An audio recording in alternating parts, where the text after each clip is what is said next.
काबाड कष्ट करून पिकवलेल्या टोमॅटोला सध्या बाजारामध्ये कवडी मोल मिळत असून यामुळे शेतकरी हवालदिल झालाय।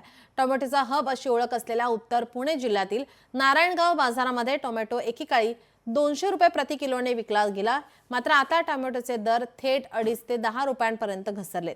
त्यामुळे शेतकऱ्यांच्या टोमॅटोचा लाल चिखल होण्याची वेळ आली आहे। तो आता 2 एकरला 3 लाख रुपये खर्च आहे टोमॅटोला। 2 एकरमध्ये काडी 14,000 काडी बसती। त्या 14,000 काडीला 2 लाख रुपये खर्च आहे। पण आत्ता जर एक गाडी भरून आणली, 150 कॅरेट आणलं तर 150 कॅरेटचं 15,000 होत्यात।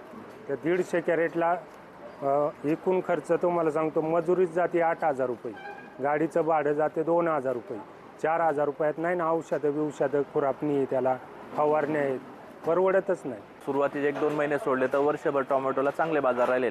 साधारणतः 400, 500, 600 रुपयाच्या ॲव्हरेजनुसार ते बाजार राहिलेले आहेत। त्यामुळं ऑल ओव्हर इंडियामध्ये सगळीकडे टोमॅटोची लागवड ही मोठ्या प्रमाणावर झालेली आहे आणि थोडंसं थंडीचं पण वातावरण आहे। टोमॅटोला व्हायरस वगैरे कमी येतात।